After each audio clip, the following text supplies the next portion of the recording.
1, 2, 3, here we go. Bend and stretch, bend and stretch, bend and stretch, bend and stretch. Go right and left and right and left. All right, the warm-up is over. Let's kick it up a notch. Hit the boombox, Mo.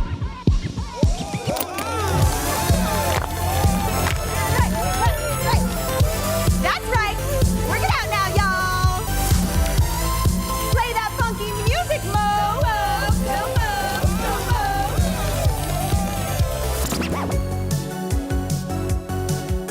Let's see the Bible left and right. Left and right. Left and right. Oh, yeah.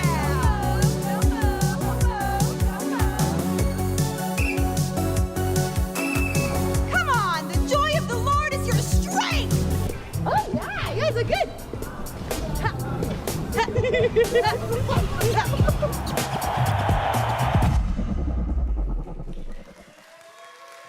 That's right. Throwdown is coming up in 2 Sundays, Super Bowl weekend. And yes, if you're wondering who had the most fun shooting that video, it was Mo. We had to pull her off the boombox at the end of the shoot. But here's the thing.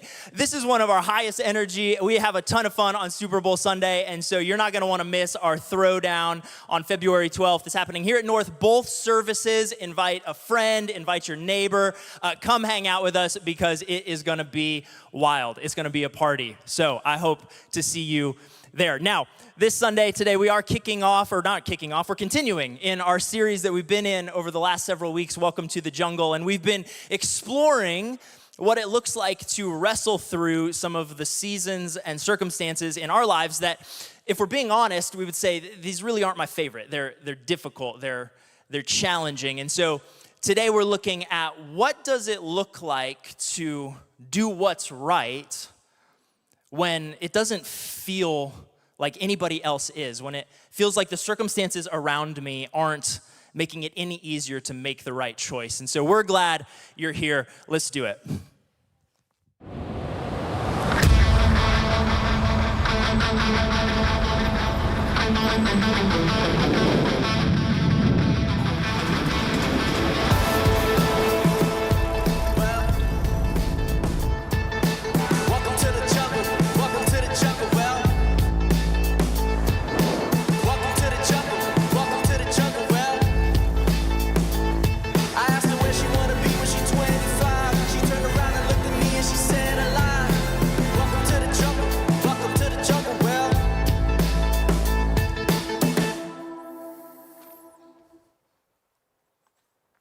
So I'm selfish by nature.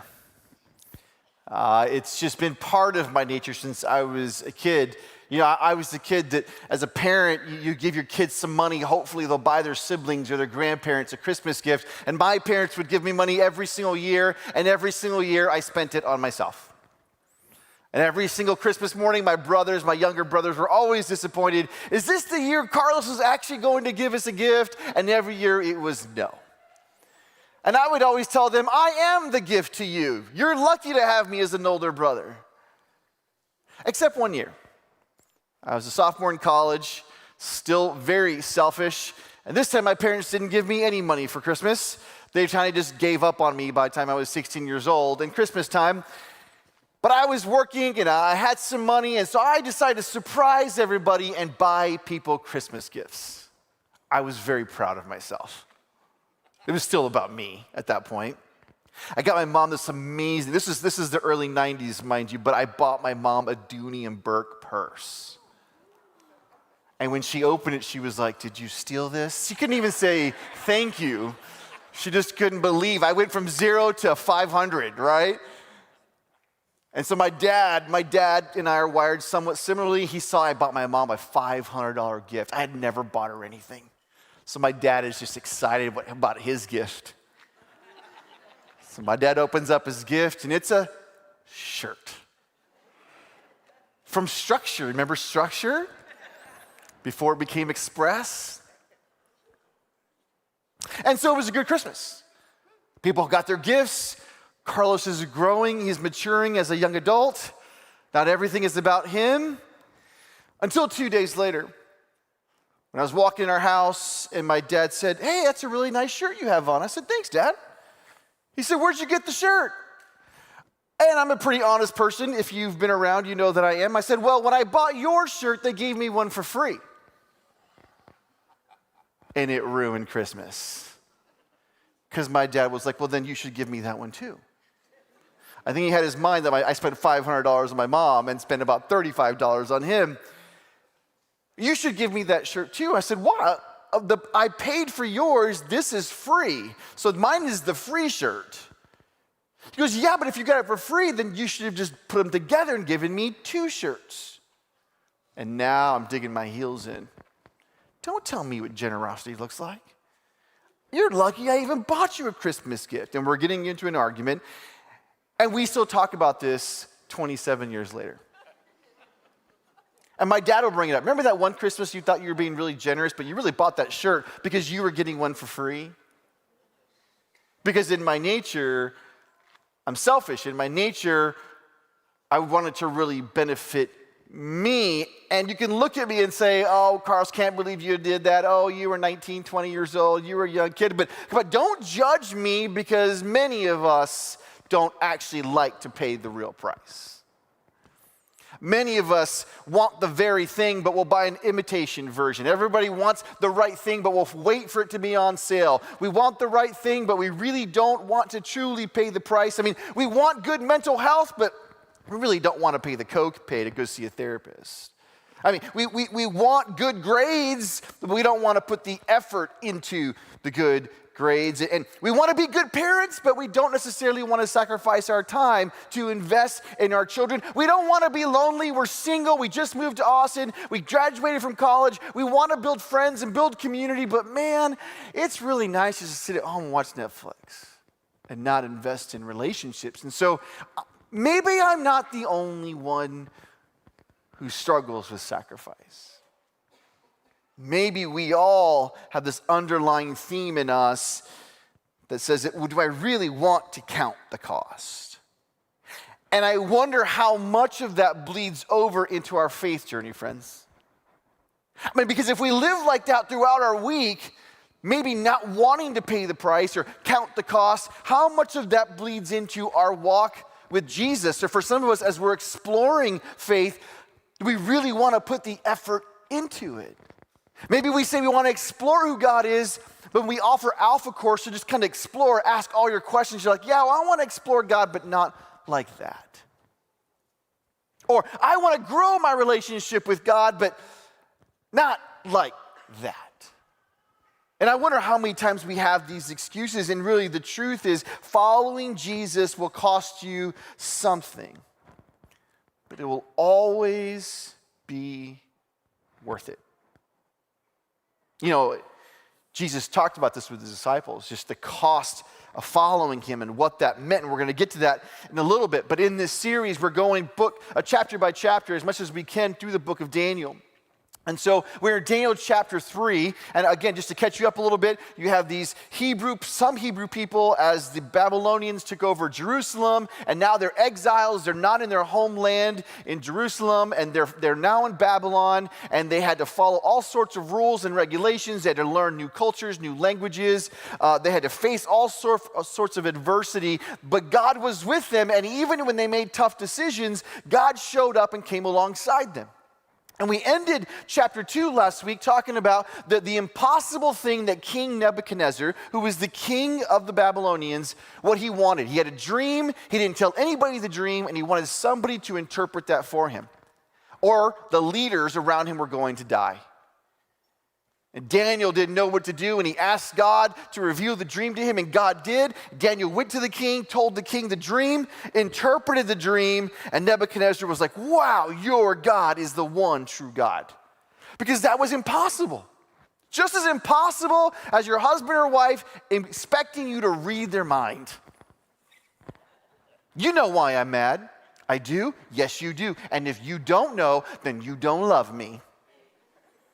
And so now you start throwing out all the things that could be, and you have to acknowledge all the things you've ever done wrong just to figure out the one thing that your spouse wants to hear you say. Yeah, it happens. But he did it. Can you imagine you're arguing with your spouse or your parents or your kids and you're trying to figure it out and all you had to do was pray and God just showed you what it was? How amazing would that be? But that happened to Daniel. Then we go to chapter 3 and we see the effects of what's happening. See, Daniel interpreted a dream that was a warning to the king. The God that he served was the one true God, and that kingdoms rise and kingdoms fall. And it was a series of kingdoms rising and kingdoms falling, but the God was the God over all of it. And Nebuchadnezzar responded to this amazing, miraculous thing that happened in this way. Sometimes the way we respond. Chapter 3, verse 1.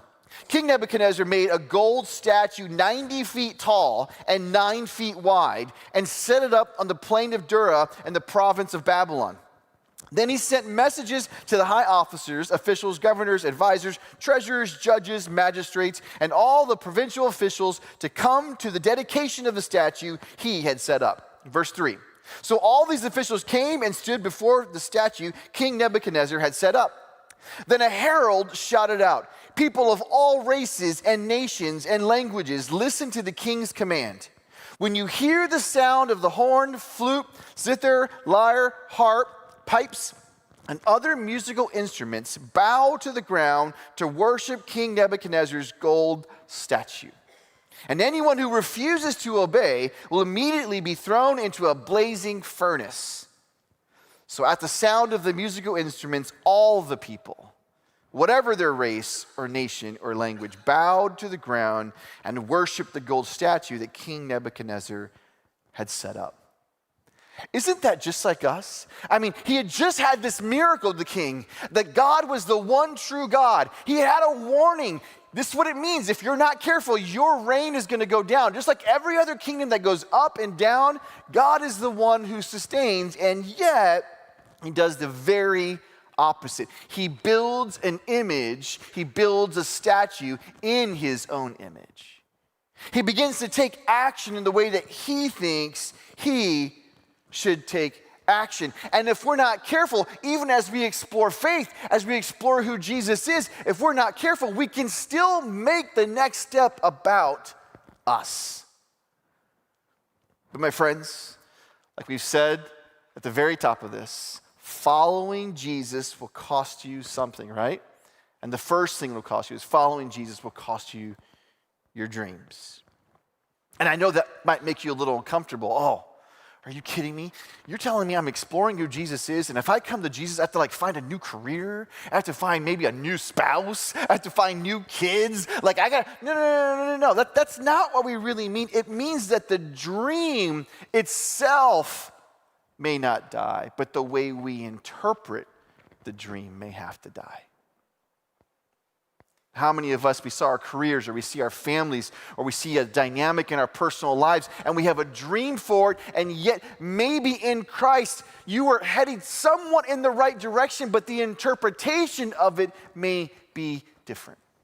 Maybe it's the business you started. You thought it would be in a certain place, and maybe you were supposed to start that business, but maybe going about it might be a little different than what you anticipated. Maybe the person that you're in a relationship with, the person maybe you married to, person you're dating, the person you're engaged to, it could be that you're with the right person, that you did make the right commitment, but maybe going about it and growing that relationship is different than what you anticipated. It's giving up certain aspects of the dream. And again, if we're not careful, what we do is we build our lives in our image, and then we expect everyone around us, and even in our faith, to bow down to the statue of us. The truth is, I'm a pastor. And I love being a pastor. I love leading our North Campus. I'm excited about, with the months to come and leading Gateway. But the truth is, if I look back 27 years, I didn't want to be a pastor. I wanted to be a lawyer. I was serving the local church, and Basically, because of my background of drugs, alcohol addiction, sexual addictions, all those things, it was like in my heart, serving God and being in the local church and being a leader was paying penance for all my past sins. And I thought I could stop paying the price at some point. So I was finishing college, I'm graduating, ready to go on. I meet my wife, Libby, our senior year of college, and I'm ready to move to the East Coast and be a lawyer and go to grad school, go to law school. And my wife looks at me, she wasn't my wife yet, and she goes, I think you're supposed to be a pastor.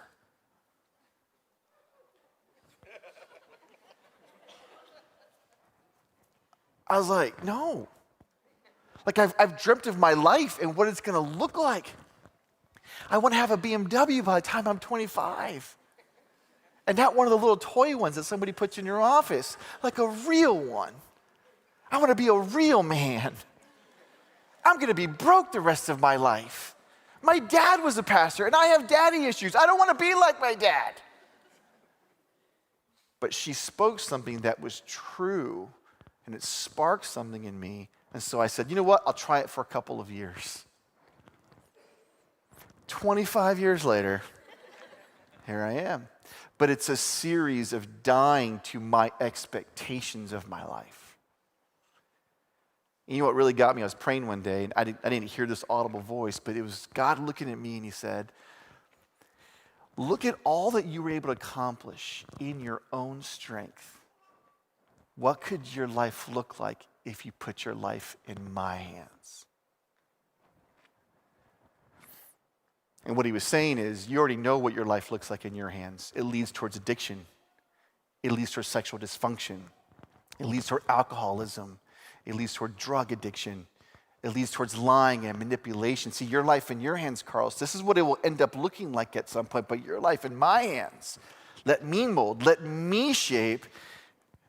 And I'm challenging you the way I have to challenge myself. I cannot expect the world around me or the God that I love to bow down at the statue of me.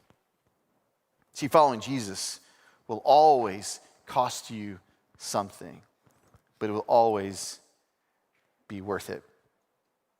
It not only costs you your dreams, it costs you your allegiance. What are you loyal to? So if we look at our central characters, Shadrach, Meshach, and Abednego, they refuse to follow these commands. So this command goes out to the entire Babylonian world. This is what's going to happen, and they refuse to do it. And it makes the king so upset. Here are these young men who've proven loyal, who have gained a lot of favor in the Babylonian world. And here we go in verse 13. Then Nebuchadnezzar flew into a rage and ordered that Shadrach, Meshach, and Abednego be brought before him. And when they were brought in, Nebuchadnezzar said to them, is it true, Shadrach, Meshach, and Abednego, that you refuse to serve my gods or to worship the gold statue I have set up? I will give you one more chance to bow down and worship the statue I have made when you hear the sound of the musical instruments. But if you refuse, you will be thrown immediately into the blazing furnace, and then what God will be able to rescue you from my power? They had one more chance. Same challenge. They weren't let off the hook. And you have to know this is all of us. At some point, some issue is going to come up where you have to make a decision of where your allegiance lies, where my allegiance lies. It could be around wealth. It could be around sex. It could be about your career. It could be about all sorts of issues. But at the end of the day, there comes a challenge that we're confronted with, and it will cost us our allegiance, because following Jesus will cost you your allegiance. The day will come, sir, the day will come, ma'am, that the way you've coped with some of your trauma and issues of life, the way I coped around our addiction, we're going to have to make a decision. Am I really going to have the allegiance I have to my addiction? The addiction of control, the addiction of sex, the addiction of money, the addiction of all sorts of things, because eventually that one thing that I cope with will be the very lead vest that drowns me.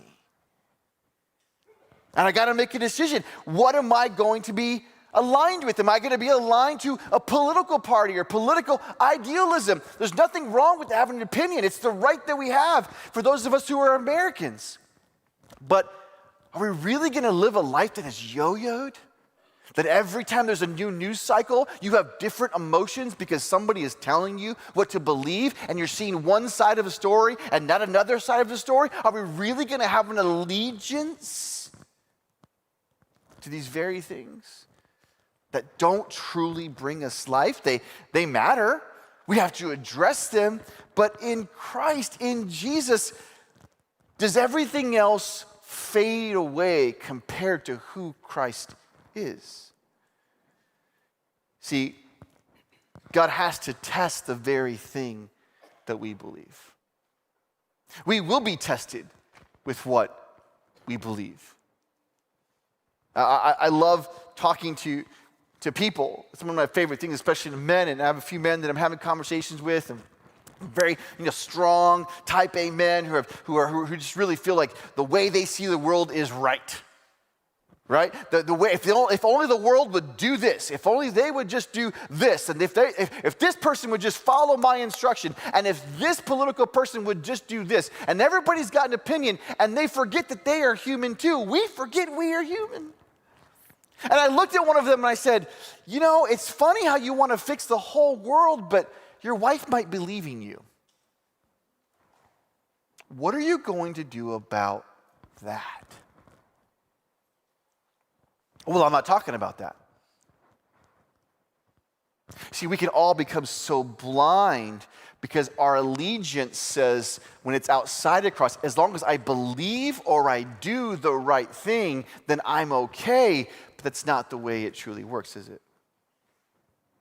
Sometimes we have to understand that we will get tested, that there will be a coming fire that burns away the things that do not matter, and those that do remain. And I know we want to avoid the fire, don't we? I mean, you want to avoid the very thing. I remember in high school, I was a pretty good student, but I wanted to avoid the ACTs. Because I would try to convince everybody, or the SATs. I could convince everybody that I'm somewhat smart, but then you go take a test, and this one test tells everybody who you are.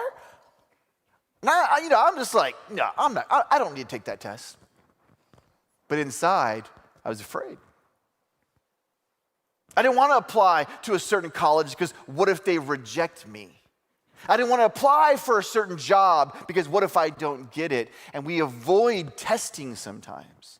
And then we villainize the test when sometimes the test is what we need to reveal the character of who we are and who we are in Christ. The test, friends, is a gift. There's this quote, it's used in different ways by the Navy SEALs, and I believe it's originally from a Greek poet, but there's this phrase, this quote says, "You don't rise to the occasion, you sink to the level of your training." You don't rise to the occasion, you sink to the level of your training, our lowest common denominators. And how do we raise those? It's by going through fire and trials and testing. And if we're not careful, Gen Z, those of us who are younger, if we're not careful, we'll think that everything that's difficult is bad. When everything that's difficult reveals our true character. And here we have our central figures being revealed. They've passed all these tests, and now we are in chapter 3, and now they're about to face a fire. And they have to decide, am I going to bow down, or am I going to stand up straight in my conviction and what I know is right? Not my opinion, but the opinion of God. And here we go, verse 16. Shadrach, Meshach, and Abednego replied, "O Nebuchadnezzar, we do not need to defend ourselves before you." That's a pretty strong statement. Verse 17, "If we are thrown into the blazing furnace, the God whom we serve is able to save us, and he will rescue us from your power, your majesty. But even if he doesn't, we want to make it clear to you, your majesty, that we will never serve your gods or worship the gold statue you have set up." And I can hear some people now You know, there's people all fronts who talk about all sorts of things. But every once in a while, somebody would say something like, and I'm so glad I didn't get the vaccine, those people trying to kill me. I'm like, that's great. Whether you get it or not is none of my business. I know you think it was my business by telling me that, but that's a decision you got to make. But can I tell you something? You cannot get the vaccine or get the vaccine and still overeat. Still not take care of your body. Still not do what's right. The vaccine doesn't cover that. Or you can say, I got the vaccine. Woo, and I have all the updates and I was only sick for a week, right? But it still doesn't mean that we're doing the thing that's right, because our allegiance doesn't go to an ideology. Our allegiance goes to the practicality of being in the fire. And after the fire, what burns away, and what remains, remains. And what they're saying in the story is, we will remain steadfast to what we know is right, even if you throw us in the fire. And basically they're saying, King, you do you. We're going to do us, and we're willing to face the consequence. Watch this, verse 19. Nebuchadnezzar was so furious with Shadrach, Meshach, and Abednego that his face became distorted with rage. I was going to try to practice making that face, but I don't know if it'll work. He commanded the furnace be heated 7 times hotter than usual. Then he ordered some of the strongest men of his army to bind Shadrach, Meshach, and Abednego and throw them into the blazing furnace. So they tied them up and threw them into the furnace, fully dressed in their pants, turbans, robes, and other garments. And because the king in his anger had demanded such a hot fire in the furnace, the flames killed the soldiers as they threw the 3 men in. So Shadrach, Meshach, and Abednego, securely tied, fell into the roaring flames. You know, we just told you it will cost you everything to follow Jesus. Your dreams, your allegiance, and it definitely costs you comfort. One of our great American values. And I love their response before they were thrown into the fire. But even if he doesn't, we might make it clear to you, your majesty, that we will never serve your gods or worship the gold statue you have set up. Do you have a, but even if God doesn't statement about your life? There's something about you're going through that says, but even if God doesn't do it? I shared last week about my dad having cancer and just kind of like, hey, you know, he was a drug addict. He had hepatitis as a kid. He had hepatitis since the time he was 19, 20 years old. He's 70 now. He's like, man, my last 50 years are icing on the cake. I didn't deserve them. So when I go, I go. But I'm going to go the way God intended me to go. And his attitude is amazing. His doctors can't believe it. Even my mom's like, well, let's just go ahead and send you off then, if that's where you're at. She goes, I still got a good 20 years left, and so we'll just move on. And I'm not joking. There's some days my mom's like, when your dad dies, I'm going to do this and this and this. I'm like, he's still alive, Mom. She goes, yeah, but I just got to be prepared. Got to be prepared. And we're laughing, but some of us are laughing with discomfort because we're facing sickness. We're facing loss. How can my parents live a life like that? Because they're like, even if he doesn't, even if the transplant doesn't come through, even if the cancer doesn't go away, even if the liver stays where it is, 99% useless, God is still with us. What a great example for my children that my parents get to live. See, their response stops the story from devolving into false promises about following Jesus, that if you follow Jesus, everything's going to be all right. No, when you follow Jesus, it will cost you comfort. And I love this phrase. And at some point, the rubber of your faith will meet the road of suffering, and you will be uncomfortable. The rubber of your faith will meet the road of suffering, and you will be uncomfortable. You ever seen somebody driving around town in a car that's $100,000, $200,000, and they don't know how to drive it? Because they loved buying the car, having it in the garage, and they get out and they're stuck on a speed bump. Or they crash the car because they don't know how to drive it.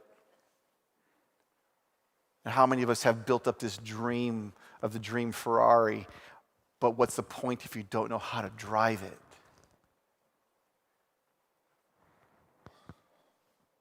And these men, in the face of losing it all, said this, take it, because God is worth it.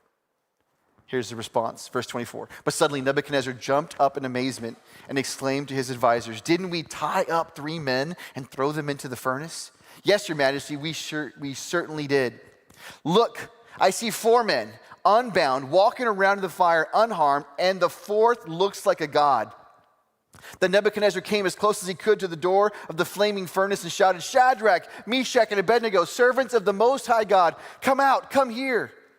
So they stepped out of the fire. Then the high officers, officials, governors, and advisors crowded around them and saw that the fire had not touched them. Not a hair on their heads was singed, and their clothing was not scorched. They didn't even smell like smoke.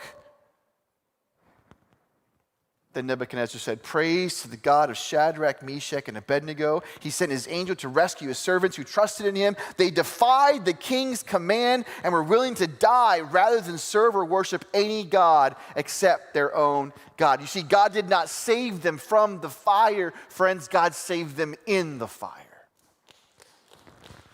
And I know sometimes we want to avoid the fire. We want to avoid the flames of life. But maybe, just maybe, we're supposed to step into the fire, burn away everything that's supposed to burn, and trust that God is with you in it, not in spite of it. He's with you in it because you've trusted him, and you're not saved because you didn't go through it.